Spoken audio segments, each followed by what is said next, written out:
I just hope you guys are nice about it, because it takes a lot for someone to like come in front of a camera and say something that's like really personal to them. So I'm gonna go ahead and get started. First of all, thank you guys for clicking on today's video, and if you haven't already, subscribe to my channel, give this video a big thumbs up, and comment down below how your day is going or anything exciting that you got going on. Now, I've said it before, sometimes when I talk about serious things, you guys see me smiling and you guys are probably like, was it clickbait? Was this not what she meant? And that's not the case. It is exactly what I meant, but it's just like so hard to get in front of a camera and be serious. Right before I film this video, I'm like walking with my tripod and walking with my phone, and I'm like sad and I'm like, dang, like what am I gonna say? But when I get on the camera, I just start smiling, and it's not a funny matter, but it's my matter, so I guess I am entitled to act however I want about it. Now, in today's video, let me fix this a little bit better. Okay. In today's video, I'm going to be definitely talking to you guys about something very personal, so like I said in the beginning, hopefully we just keep it positive, and if you can relate, I'm not going to ask you to comment down below because I know some people are a little bit more embarrassed than others, but just know that you're not alone, and this goes for anything that you could possibly be going through, not just this specific, I guess, problem or case that I got diagnosed with. This is for anything that you got going on. Alright, so let's go ahead and get started. Now, I want to start off by saying that there was a period in time a few months ago that I was not feeling like myself. I was gaining a ridiculous amount of weight. I mean, my period wasn't coming. By the way, this is going to be very like woman to woman. If there's any guys watching it, I'm not going to tell you to click off. If you want to watch it, I'm sure guys go through it as well. That's okay. But I'm not going to really be covering the names of things to make it sound more pleasing or to sugarcoat anything. I'm not doing that. I'm gonna just talk to you guys how it is. I'm gonna talk to y'all the way the doctor spoke to me and get the word out there, you know, spread awareness, because all I really want to do is help others. And the only reason I really got the, I guess, balls to come on here and talk to y'all about this is because I recently, when I dropped my addiction story video, one of my older friends from back when we was like very little girls reached out to me, and she expressed to me some of her things that she was going through, and I had like no idea. After that, me and her started working out together, and me and her have had so much in common, including this, you know, this case that I got diagnosed with. She also had gotten diagnosed with it, and when I heard her story, it motivated me, and I'm like, hold up, because she told me that her friend also had it, and I was like, okay, so I'm not alone. And I felt like I was alone, and I was so sad for months that I was like, I'm the only person who has this, and this is probably because I ate too much, and like I'm blaming myself. I felt ugly. It was just so, I don't know the word. I just felt so alone, and I just felt like I did it to myself, and I played myself and all that. So when she spoke to me about her stuff, I was like, hold on, because me just hearing her story made me feel so much better that I was like, I need to get on the camera, not because I genuinely want to, I guess, express the story, even though yes, I want y'all to know everything about me. It's not like the easiest thing to do, but I was like, I'm just going to do it in hopes that when someone else hears my story and they're possibly going through the same thing or something similar, they will feel better, because I know I felt better when I heard someone else's story. So let's go ahead and get in. Like I said, I was not feeling good for a period of time. I mean, my period wasn't coming. I was gaining a lot of weight. I just, you know your body, and I just couldn't tell what was going on. So I would express it to my mom because it got really bad, and it had to do with my addiction. And I expressed to my mom, and I told her, and I was like, I know I'm addicted. Like, I was like, I know I'm addicted. And so she took me to the doctor. She made an appointment as soon as possible because she could tell that it was affecting me. I won't go into too much detail about my addiction. Like I said, that I did in a separate video. But when I told my mom, like, I owned up to it, and I was like, I just know I'm addicted to this because I just can't live without it. Like, I'm not happy if I'm not doing it. So she knew something was wrong, and she took me to the doctor's office ASAP. He's actually an endocrinologist, so I don't know how to say it in English. I hope I'm saying it right. It's called an endocrinologo. That's how you say it in Spanish. And that's what she took me to, and he specializes like with weight gain and stuff. And I feel like a lot of girls who deal with like any type of weight gain or weight loss, they have one of these because it's a specialized doctor for this specific matter. And I go to him because he's my primary care physician as well, because I guess he just does like both of it combined. And I've been going to him for a minute, but I'm a person who does not like the doctor's office. I don't like medication, I don't like injections, I don't like anything. So I really try to stay away from the doctor's office. I would say comfortably that I hadn't been there in like 2 years, so I don't go like annually. I had missed my annual checks. My mom would try, she'd be like, you know, Patricia, go, like whatever, and I'd be like, no, I gotta work, and like make up excuses because I just didn't want to go. And I knew that when she told me we have to go to the doctor's office so that they can check you, I was like, all right. And a few months prior to that, I had this really bad scare, and I had like a little cyst form on my thigh, and I had to go to a GYN, and they had to check me out and everything. Thankfully, everything was okay, but we were so scared, and you know, God forbid it would have been like something else. You know, I don't even want to like talk about those things on my channel because my grandma actually got diagnosed with cancer. I feel like that's way too personal. I don't want to be talking about that. Okay, I'm just not going to talk about it, but we thought it was going to be something like worse, so we were really scared. So I had that scare a few months prior to me feeling like irregular about myself. I was not feeling good, my period hadn't come, and I'm not, you know, like sexually active. So I was like, there's no way I'm pregnant. Like, this is because of something else. So we went to the doctors, and when I was at the doctor's office, they're doing their normal exams on me and everything. Now, my mom had told me that they'll most likely take blood or set up an appointment to get my blood taken out. Or not taken out, but to get my blood drawn, in the next few days. So I was like, okay, but that was not the plan that specific day. Now, I usually don't have breakfast, so I went to the doctor's office and I hadn't had breakfast, but the plan was not for me to get my blood drawn that day. And when the doctor saw me, he told me we had to draw.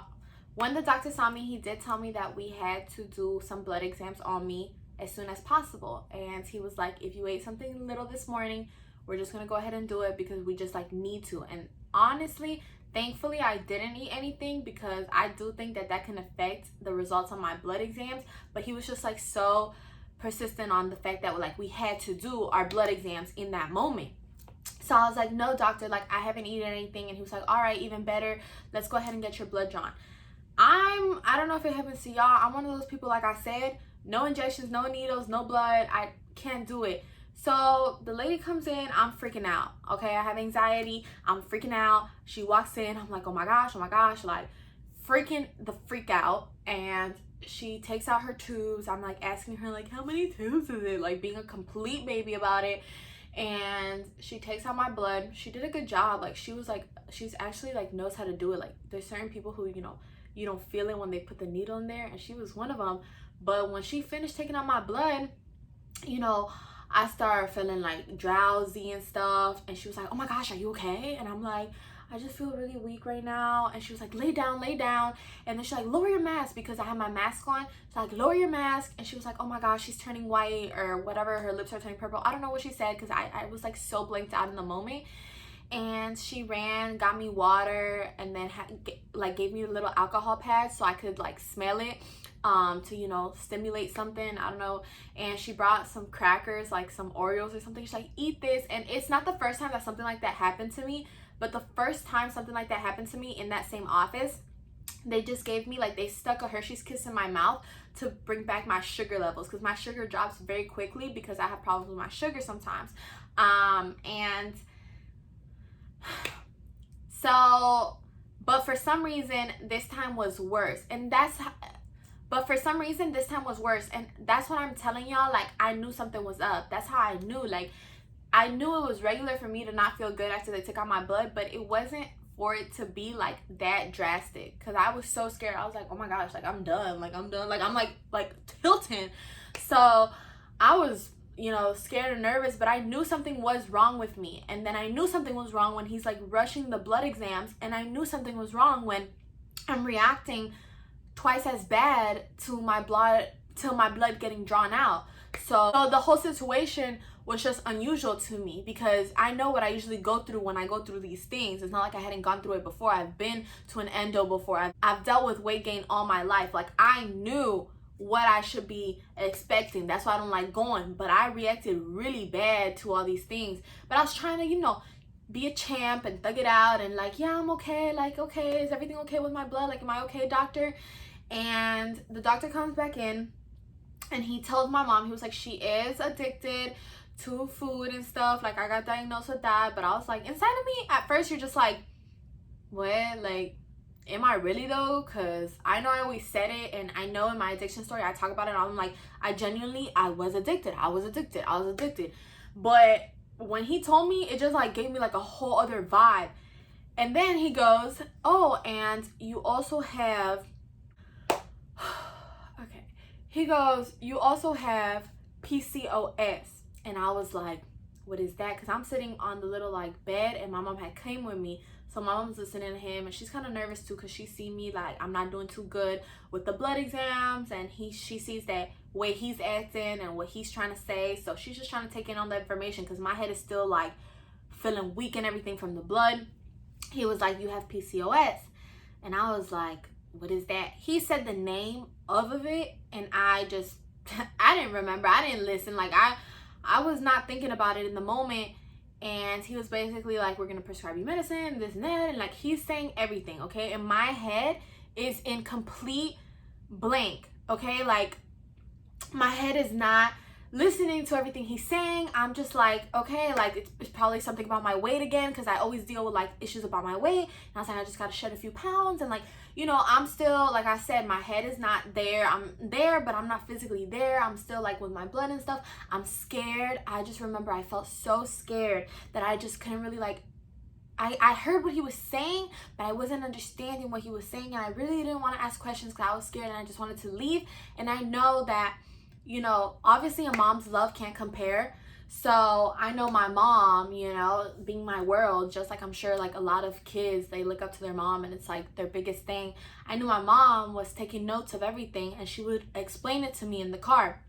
So finally we leave, and I get in the car and I start searching up what is PCOS, I'm trying to educate myself now. And my mom's just basically telling me, she's like, it has to do with your weight and stuff and whatever.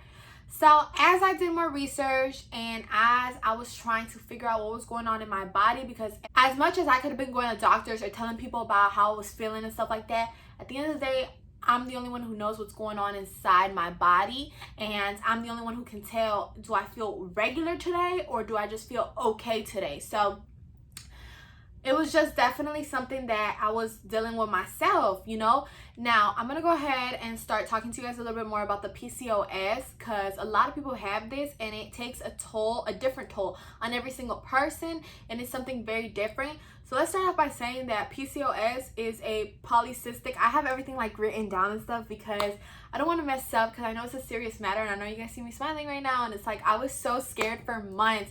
And it was crazy because after I got diagnosed with this, I was so embarrassed to say anything that a lot of times I would just try to avoid people. And when people, like my closer friends, would call me and be like, bro, like, what's up? You've been ignoring everybody. And I'm like, I'm not ignoring anybody. I just been going through it. Like, I'm just going through my own stuff. And obviously, like, you guys that just watch my YouTube, you wouldn't know because I wasn't posting about it. I'm posting here like everything's chilling, like everything's cool, like everything's pretty and peppy and whatever, but everything was not cool.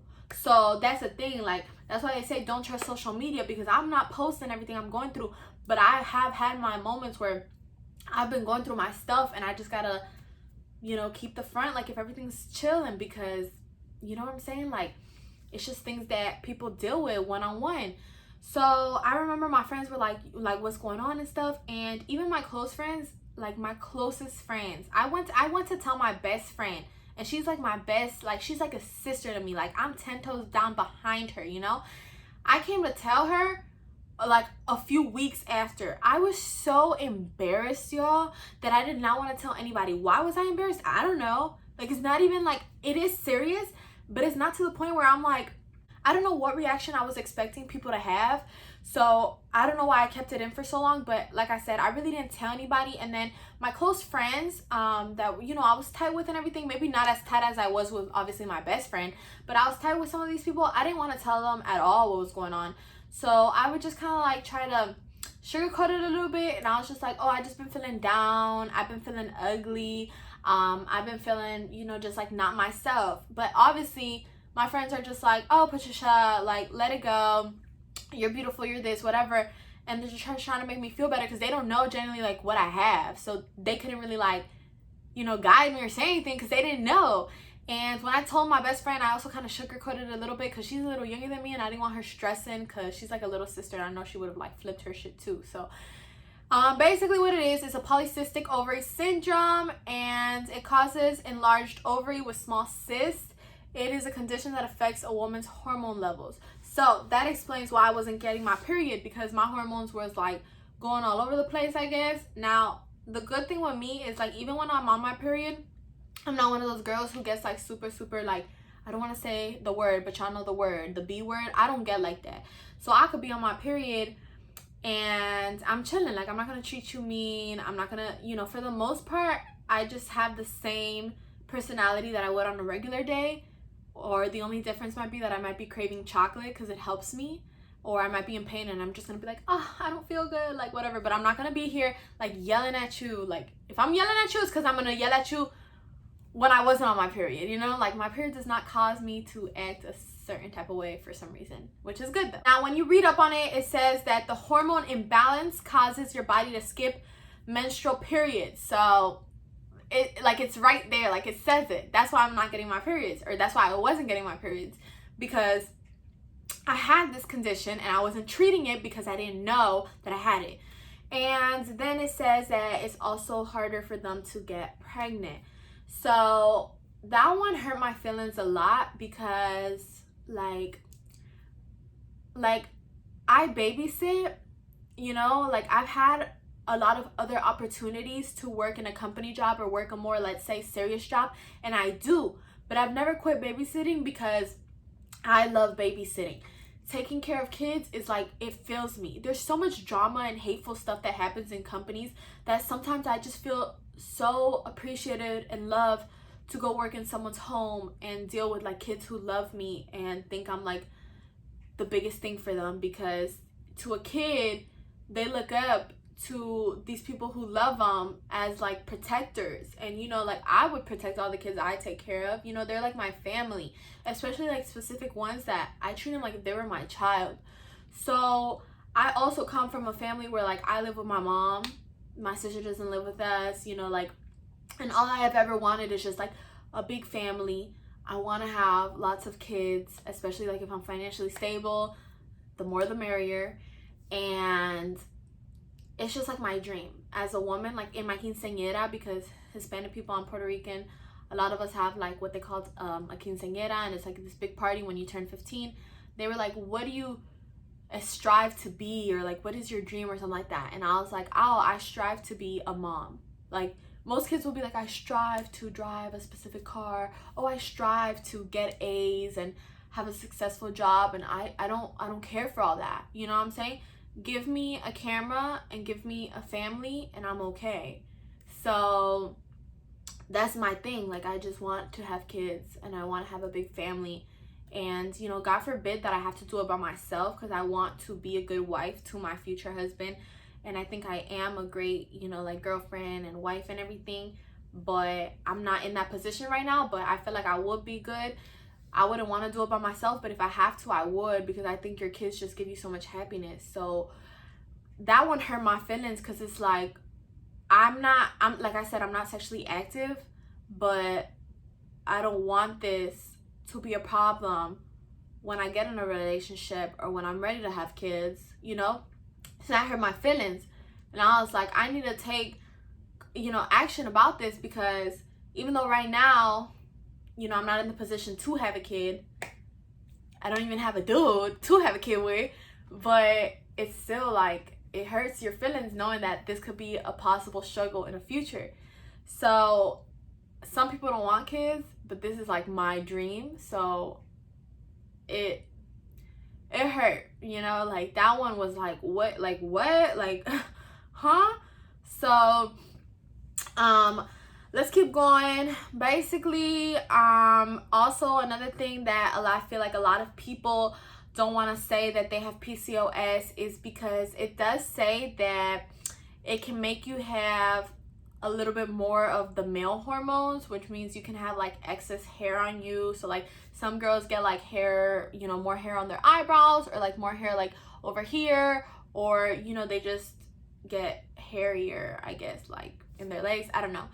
So everyone's different, because for example, when I was talking to my friend about it, she was telling me that she was getting her periods regularly, but she was dealing with excess hair. Now, I know to some people it's like, oh, ew, like excess hair, like so she turning into a man, like what? If you're not educated, please don't speak on this stuff, because it's super sensitive to other people. And like thankfully, because I know that my confidence would be a little lower if I did have excess hair on me. So I'm very thankful that that side effect hasn't happened to me, or like that symptom or whatever it is, you know, hasn't happened to me. I know a lot of people that it has happened to. So for example, my periods were irregular. So I wasn't getting my periods every month or every 2 months or every 3 months. I was rarely getting it. And to an extent, it's like, all right, cool. Like, I don't got to deal with the pain. So I'm thinking everything's okay. But a symptom of PCOS is depression. So every time I'm not getting my period, I'm getting more and more depressed, because my system isn't releasing those hormones that the periods release.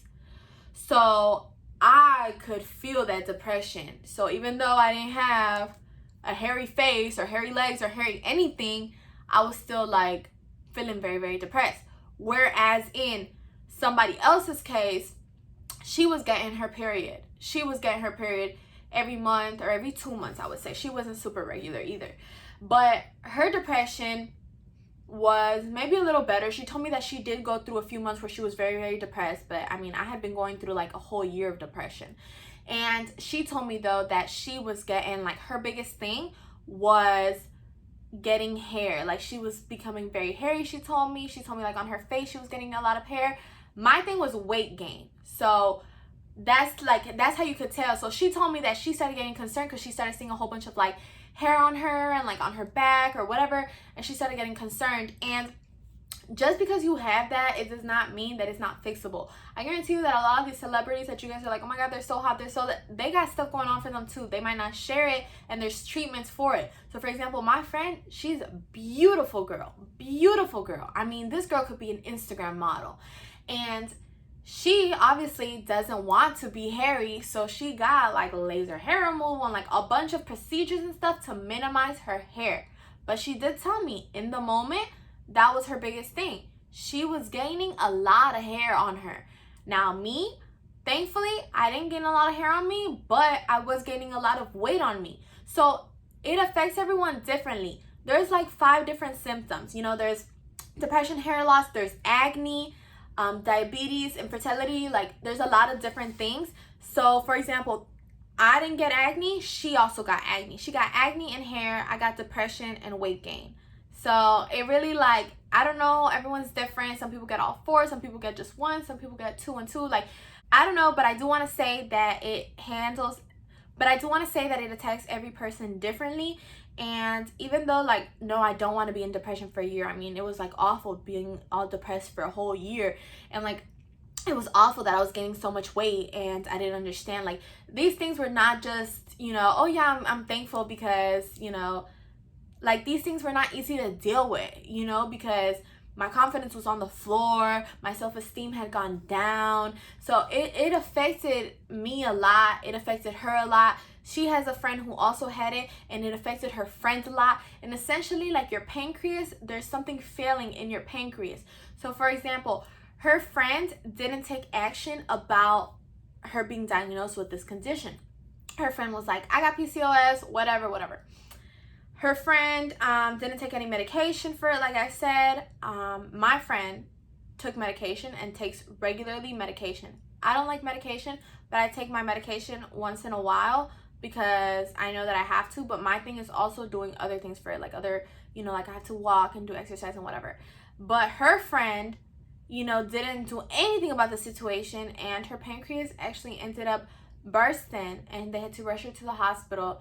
And she said that it was worse than giving birth, the pain to deal with everything. I don't know if they had to remove it or what. So you have to be very like sensitive to when you have a condition like this, because essentially something in your body is failing you. You know, your ovary, your pancreas, whatever, something in your body is not 100%. So you have to try to treat it before it completely fails you. So my thing was like, I need to walk and put less pressure on my pancreas, because right now I got a lot of like weight and fat on my pancreas. Like, I don't want that. So I've been trying to exercise and stuff. With the grace of God and your girl's willpower, I've lost 15 pounds and I'm so happy. I'll do a separate video on how I did it. I'll do a video explaining to you guys my weight gain, my weight loss, my whole journey. But in conclusion, I have lost 15 pounds, and I've been trying to take my medication a little bit more, because everyone's like, you have to take your medication, and I haven't been. Different medications that treat it. I'm not a doctor, but for example, my friend was on birth control, and no, it's not just because, you know, she has a boyfriend, whatever. Like, I don't know if she's active. I don't know that situation, but they did tell me the same thing to me if I want to be on birth control, because it can help regulate a lot of things in my body. And I didn't want to be on birth control because I know that one of the things was the weight gain, and that seems to attract to me like super quick. So I was like, I don't want anything that has the possibility of me gaining more weight. So I said no to birth control. They put me on metformin, because the thing is also with my weight gain, they were scared with the diabetes and stuff. So it was more than just like me looking pretty, because people are like, oh, but you look fine. Yeah, but it's not about that. When people tell you they want to gain weight or lose weight, it's not always just to look good. It's not to fit this social media standard or to impress this boy or something. It's because I want to be healthy, and regardless if I look good or not look good, I'm not healthy at the weight I was, and I still want to get even healthier. So I would say that I was pre-diabetic, and the way I was going, they was gonna have to inject me and put insulin in me, and like I would have to probably like pinch myself every time I ate and stuff, and I did not want that. I mean, I'm 20, y'all. Like, I just turned 20. Like, no one wants to be doing that, especially this early on. So I was like, okay, I gotta take action. And the metformin was to help control my sugar and stuff, and like hopefully not get me to be diabetic, you know, control my insulin, because another symptom or another, I guess, cause, or I don't know how you say it, but another thing that happens when you have this is insulin resistance, and I had a lot of that. I had a lot of insulin resistance, which means you're holding in a lot of your weight. I also had like a lot of water weight and whatever, so I had to fix it. Like, everyone has a specific thing that happens to them when they get diagnosed with this. I mean, not everything is the same. For example, yes, everyone kind of like deals with different parts when they get diagnosed with this. I mean, some people deal with like the more of the depressive side, some people deal with more of the hairier side, some people deal with like weight gain side. And even though like, no, I didn't want to gain weight and it caused me a lot more problems, I'm happy because, like I said, weight is something at least I could fix naturally. You know, I don't like to be doing laser stuff and procedures and stuff. And if I would have been hairy like my friend, I would have done that too, because a lot of girls, or at least me, like, I can't speak for everyone else, I don't want to be a hairy female. Like, to me, that's not, I wouldn't feel like I look pretty if I was like super hairy. So thankfully I wasn't, but you know, weight gain wasn't fun either. So I just wanted to put my little story out there, and I think that it's also easier for me to speak on it, because it's like, oh wow, I've lost 15 pounds, so things are getting better. I'm finally taking my medication, even though I hate meds. I'm finally like, you know, like trying to get better, because at this point it's not like I'm doing it because I want to look good, or I'm doing it so that I can be like more attractive on Instagram. I'm doing it because I like this, like, no, I'm doing it for my health, because I have to be healthy. Because guess what? If I don't get healthy, the situation could get so much worse. If I don't get healthy, I'm going to have to inject myself. And who knows what other things I would have to do. Because obviously, you guys heard in the beginning of the story, I don't do well with injections. So who knows what other things I would have had to take and do so I don't pass out every time I inject myself. You know, like, it was a lot. And obviously, one of the risk factors was the infertility, and I don't want that to be a factor. And like for anyone who's like overweight a little bit, that becomes a factor. I mean, you don't have to have PCOS. You don't have to have PCOS. I mean, if you're just like obese, you're probably gonna have a harder time to get pregnant, whether you're a guy or a girl. And I didn't want that. Like, when I want to have a baby, I want to be like, okay, like, I'm healthy and I can produce one. Not like, oh, well, now I gotta wait till I lose 100 pounds because I can't produce a baby right now, you know? Like, and I know I'm not thinking about that right now. Like, I don't want to be pregnant like right now, but still, I just don't want to have problems with me. Like, it's not fun. So finally, I've been trying to like feel better about myself, and I truly have. And it's been such a pleasure to share this story with you guys, because at the end of the day, I know there's people out there who have this, or like they have something and maybe they don't want to share it, or maybe they don't know what to do. And you're not alone. You know, I'm here if you ever want us to talk about it, because I know what it's like to like deal with certain things in life that you don't want to like tell nobody about. So just know that things do get better, and there's always a way to fix things. Like my mom always told me, like, the one thing that doesn't have a solution in life is death. And I know there's some cases where it's like, that doesn't really have a solution either. But for the most part, a lot of times, if you're like dealing with depression or anxiety, or you're like, oh my gosh, I can't have a baby, you know, there's just ways to try and fix things, you know? And that's the best you can do as a human being, is try in this world. With that being said, I'm going to conclude today's video. Thank you guys so much for watching and listening and supporting me. Like, you guys are like my friends. So, not like my friends, you guys are my friends. It's just like, it gets a little bit out of my comfort zone when I have to speak on something so personal, but y'all deserve it, because we're about to, you know, keep growing on this channel. We're on our road to 2K, so y'all deserve the most honest and real side of me, because that's what you guys subscribe for. So with that being said, I'm gonna see you on my next video. Thanks so much for watching, and I'll see y'all soon. Don't forget to like, comment, and subscribe. Ain't that right, pumpkin? Ain't that right? This is gonna be my little baby in the meantime until I get pregnant. She gonna be my little baby until I get pregnant, and then she could be my baby with my other baby. Like, I'm kidding, y'all. All right, bye. I'm gonna do a thumbnail.